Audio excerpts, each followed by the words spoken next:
Hello everyone. What you see in front of you is the testing pyramid. Parasoft offers solutions across all the layers of the pyramid within its continuous testing and quality platform to help deliver software fast and with confidence. Where Parasoft Jtest, our Java testing solution which we will be discussing today, fits is at the two lowest layers of the pyramid: static analysis for code reliability and security compliance, and unit testing for unit test creation, execution, and maintenance. Let's focus on static analysis first. Static analysis is the process of examining source code without execution, usually for the purposes of finding bugs or evaluating code safety, security, and reliability. The question, though, is why apply static analysis at all? Basically, there are three good reasons for that. Because it increases security of your application, because it saves you time, and because it saves you money. How come? First of all, if the ultimate goal of shift-left approach is to start testing as early in the software development lifecycle as possible, then there is no testing practice that can be implemented as quickly. You can basically start performing static analysis from day one of the development process, as all it needs to execute is a piece of code. This way, you can remediate the issues at the very beginning of the software development lifecycle, when bugs are easiest and least expensive to fix. It saves you the cost and time expense of resolving the same issues at the later stages of the development. Also, code analysis level is where you examine your compliance with the security standards. If you work in safety-critical industry, then you are already aware of the benefits, as you simply have to comply with certain security standards, which most probably implies that you have to perform static analysis. But even if you do not have to comply with any standard, it is recommended best practice to follow certain security guidelines, as it obviously increases security of your application, but also makes cost of mitigating the issues way lower. Research has shown that resolving security-related issues with static analysis incurred 17% less cost than resolving them at the later stages of the software development lifecycle.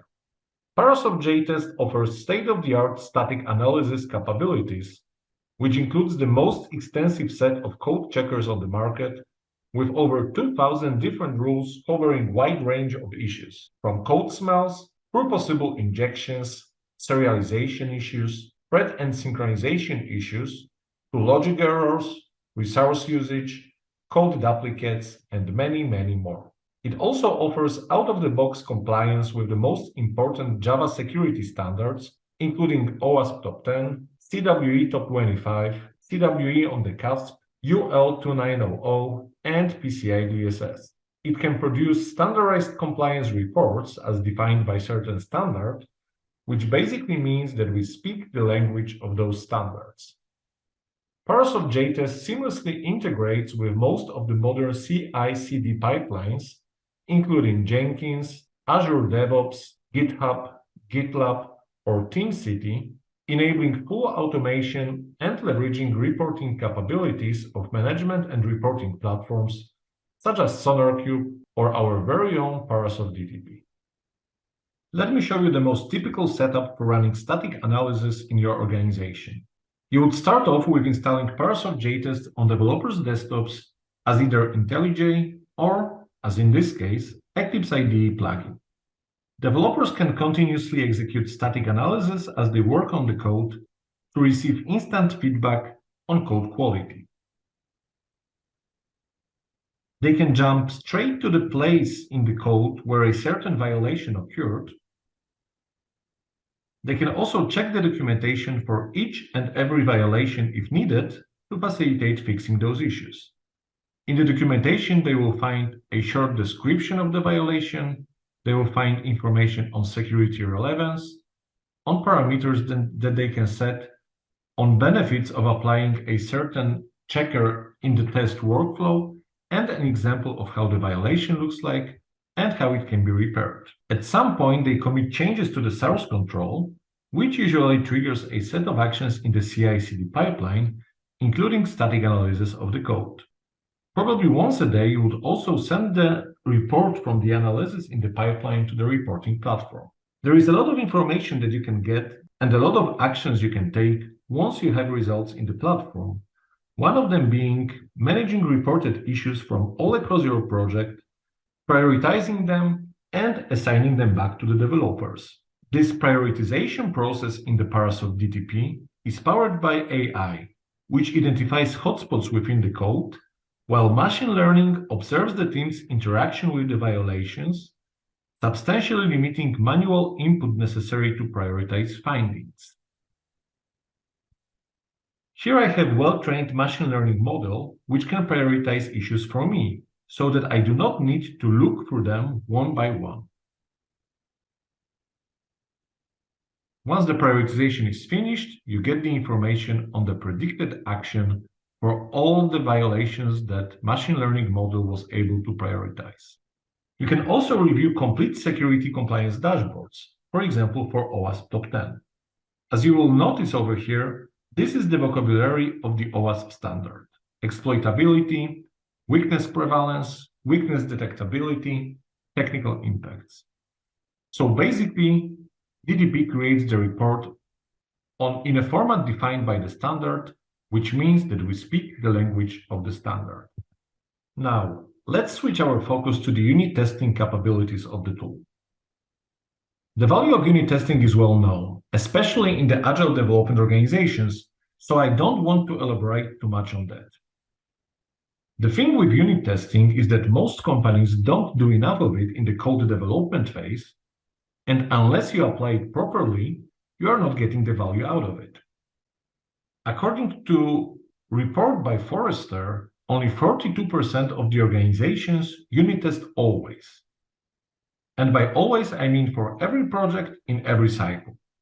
From what we've seen in our own survey with our customers, more than 50% of organizations end up with unit test coverage of less than 40%, which is a very low number if you really want to get the value out of unit tests. If you really want to shift your testing practices left, if you really want to make sure that you do not incur technical debt, you cannot leave more than 60% of your code untested and prone to all sorts of issues that will be very costly to remediate at the later stages of the development.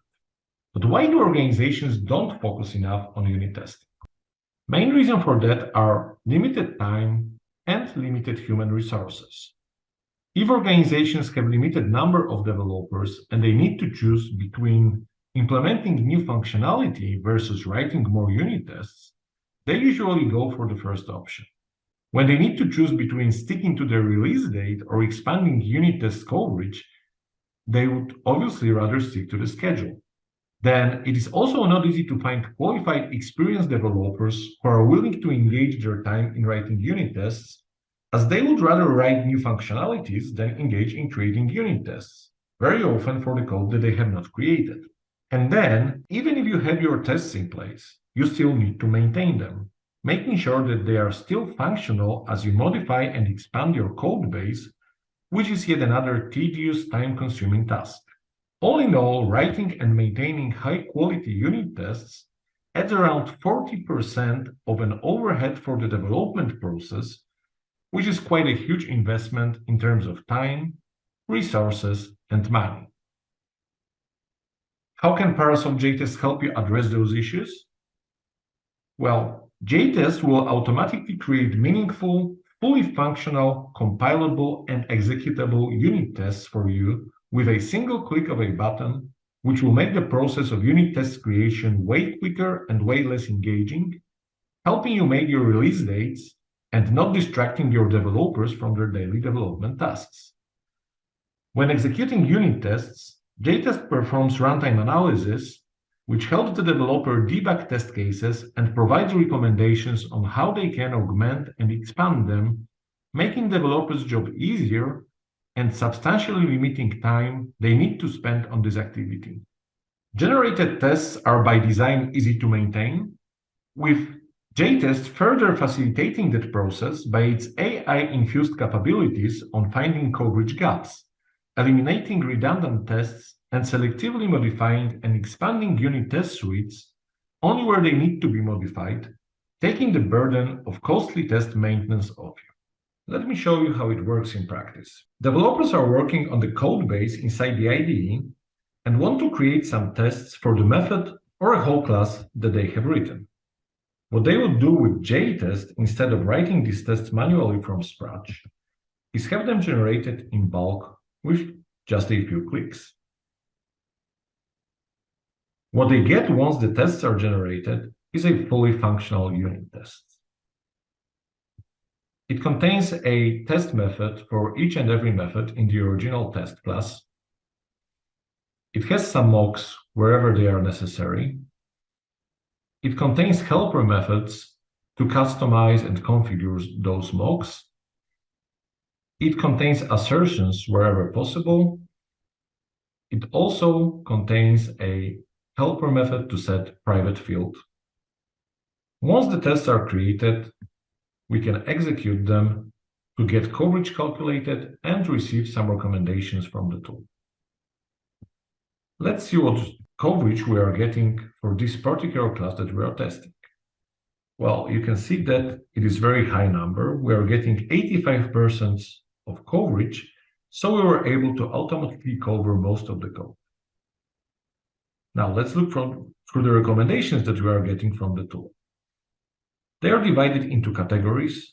There are some assertion errors, there are some possible mocks that can be created, but there is also one assertion is missing on which we will focus now.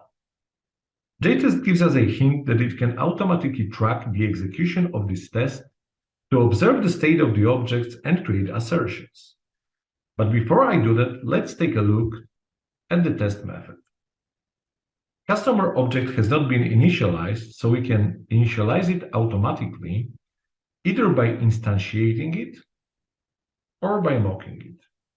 Let's go for the latter option. You can see that the mock has been automatically created. Now let's provide some non-zero input values for those two integer fields.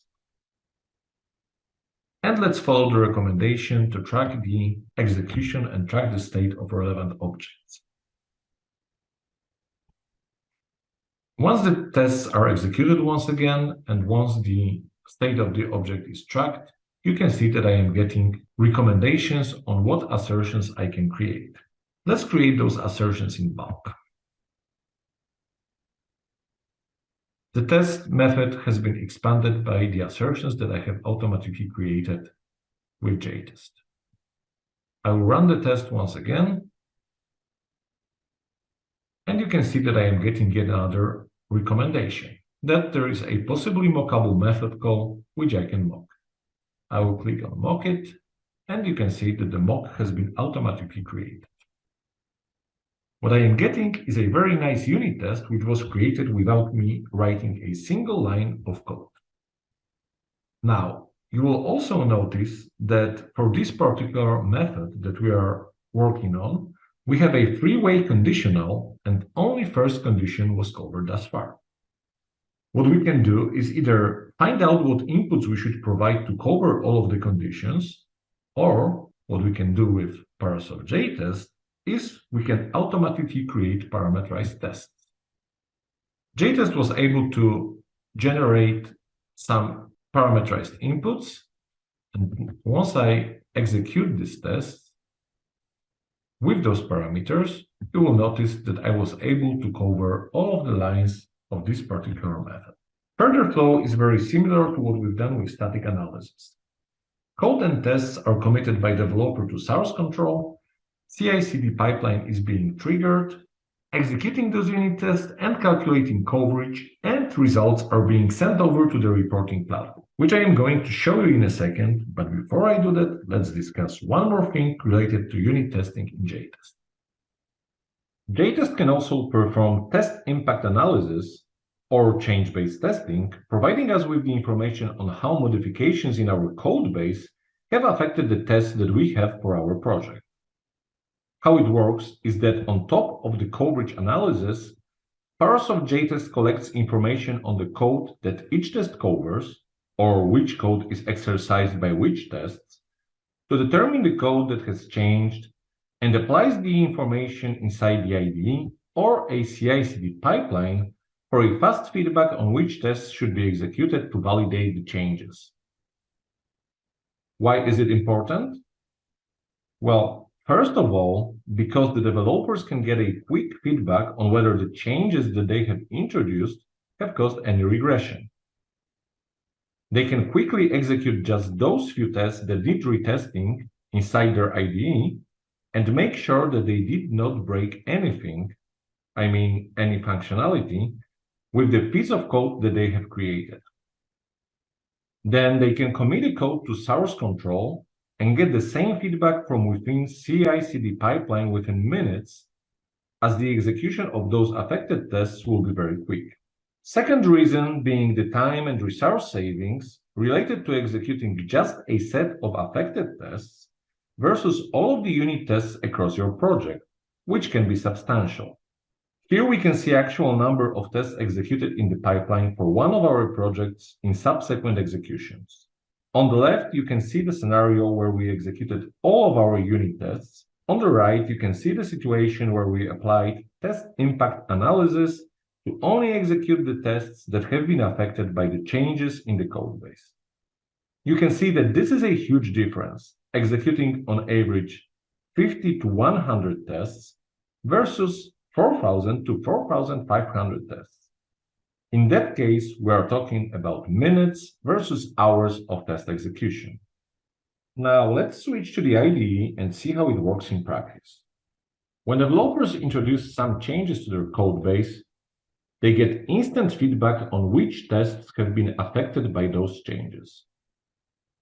In that particular case, we are working on the account class, so most of the tests in the account class have been affected.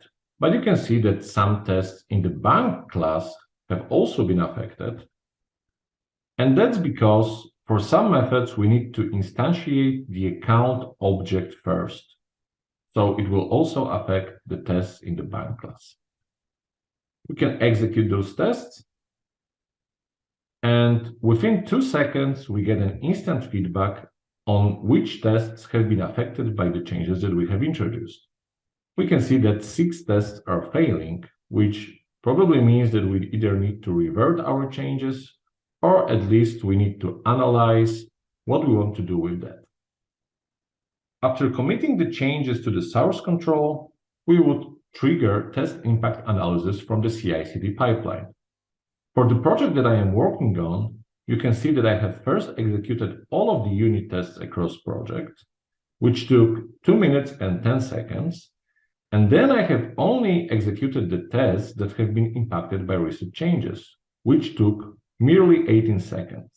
It's quite a huge difference in terms of resource consumed and time needed for the execution. And now, to conclude this presentation, let's take a quick look at the reporting platform and the unit test related dashboards that we have. Over here, you can see the information about all the testing practices that I have across my project. Unit tests, functional tests, and manual tests. I get the information on the tests that have been executed and on the coverage numbers related to a certain testing practice. But over here, I also get the information about the combined numbers for all the testing practices that I have. If we're talking about test execution, well, this is a sum of those numbers. But if we're talking about coverage, it is not merely a sum of those numbers, as some of the lines of code that have been covered by those testing practices may overlap. Parasoft GTP gives you a precise information on which lines of code have been covered by which testing practice and by which particular test.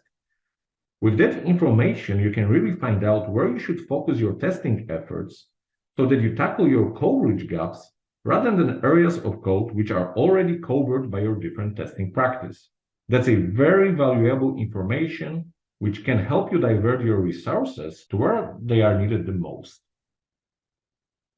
Over here, we can see the information about the tests that have been impacted by change. Some of them have passed, some of them have failed, some are either incomplete or need retesting. Obviously, what you want to get there in the end is a full green circle to make sure that you did not introduce any regression to your application. What is particularly interesting is the information that I am getting here. What coverage numbers do I get for the code that has been modified recently? Achieving high coverage numbers for the application that has a lot of coverage gaps is a long process. But on your way to get there, you should rather focus on short-term goals. That is, achieving high coverage numbers on the new and modified code to make sure that you do not introduce any regression to the functionality of your application. Thank you for your attention, and I will be happy to address any questions that you may have.